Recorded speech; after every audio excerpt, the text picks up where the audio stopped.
Hi guys, hope you're doing well. Today I'm looking at which game I prefer, Tannenberg or Verdun. It's almost going to be like a bit of a review of both games in some respects, but it's more of my personal opinion on sort of my take of each game.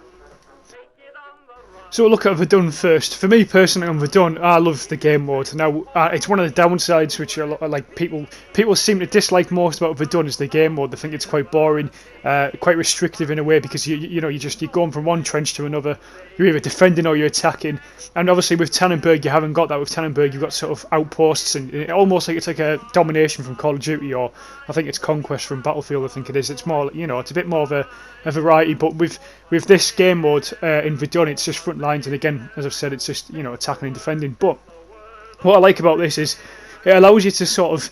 I always feel comfortable on this map. I always know where the enemy is going to come from. They're always going to be in front of me, or if they're in the trench right and left. With Tannenberg, the issue is I feel like with the spawning mechanics that are currently in the game, you can never guarantee where someone's coming from. So you can never really hold your position too effectively because you always need to be sort of looking behind you, looking in front. And some will say it's more of a challenge and stuff, but for me, I just prefer the layout of Verdun. I just think it's simple and it seems to work really well. I think the shooting mechanics in Verdun as well are they're pretty standard, and even for a hardcore shooter, I don't think it takes too long to get used to them.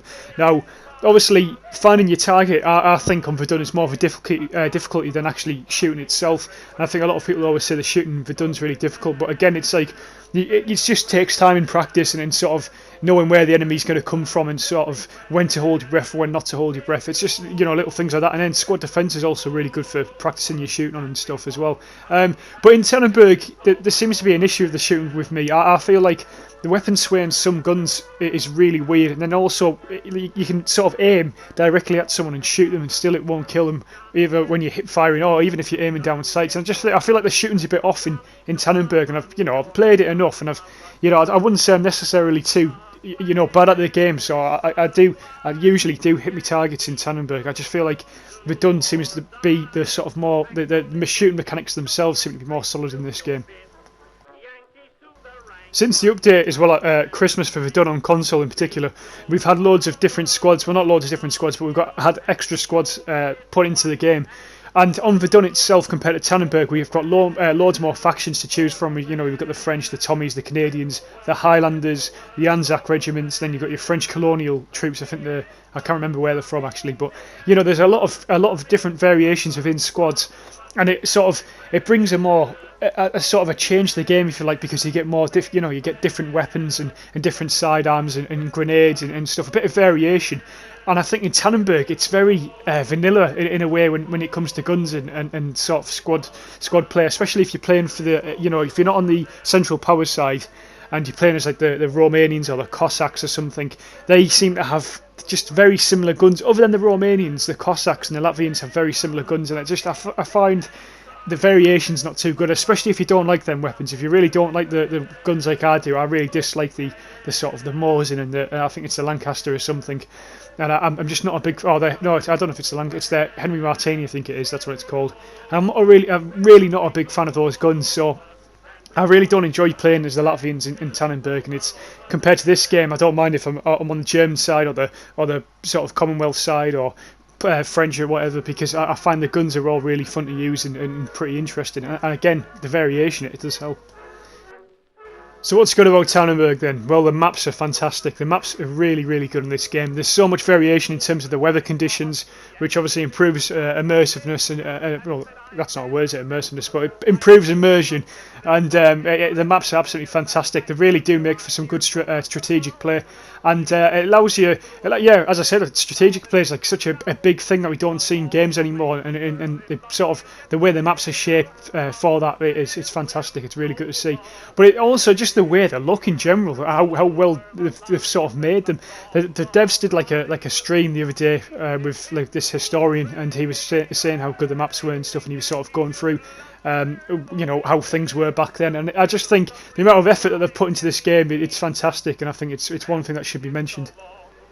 So sticking on the point about the strategic plays, that this game sort of involves you, it sort of makes you want to use the voice chat and work with your squad, which again in many games at the minute across console platform, at least platforms, you don't have the sense that you want to go on game chat, work with these people that you've never met before to try and take objectives, and that's what Tannenberg makes you want to do. And since having it, I've met some really cool people through game chat, and it makes a difference. You can see if you work together as a squad, you will win games and matches on Tannenberg, because it's such a squad orientated game. And it's also the roles that you've got for each squad, so how you can sort of place a telephone down for your NCO, so you can call in artillery, or you can put ammo boxes down. So it's really good, and I really do like that side of the game. What I do like about this game as well, and it's a point that I don't see many people mentioning, is that if you're getting steamrolled on Tannenberg, if the enemy team is taking so much territory and they're really fucking you up, and they've got you down to like 29 points and they're on like 1,000, you can still bring that game back even on the brink of loss. And I think on Verdun you can't do that. I think if someone is steamrolling you on Verdun, they take your trench and then they keep going and they've got the momentum to keep going, then you know that's you fucked as a team. On Tannenberg it's not like that. You can still, enemy team can push you all the way back, and if they push too far you can start flanking them round it. And again, it's back to this strategic play sort of mentality that I was talking about before, and you can do that with this game. So I like how the game's not really over, even though you might think it is. It only takes you to sort of take one outpost back, and that's it, you're back in the game. So it's a really fair game as well. And again, it's all solely focused around that squad play and the squad mechanics system. And there's not many games I can think of currently that do it as good as Tannenberg.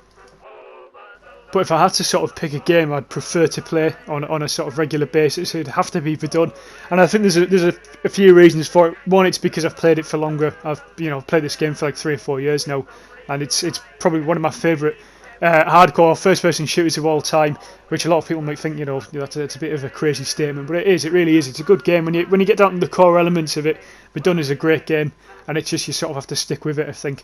But I think the main thing that sort of sides me to Verdun over Tannenberg is the shooting mechanics, and because it's such a, for FPS, it's the main thing you have to get right, and I think that's what Verdun absolutely sort of they've got it to perfection with the shooting and stuff, and it's not too difficult, but it's not too easy either. It takes a bit of time and practice to get hold of, and I really like that element of it.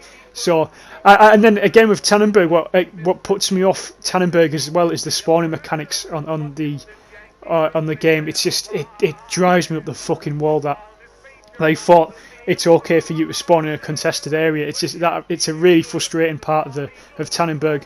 But then what I wish that was in Verdun that you get in Tannenberg is the squad play and the strategic play. I feel like if you want to play Verdun, you can just be a one-man army and with, you don't have to worry about your squad. With Tannenberg, I feel like you can't always be a one-man army. You need a few guys with you, because again with the way the spawning works, if a guy spawns behind you, you're fucked, and that's it. So. But yeah, that's just my take on it. I love to hear everyone else's opinion. It's all different. Some people love Tannenberg, hate Verdun. Some people love Verdun and hate Tannenberg, I suppose. It is what it is. Cheers for watching.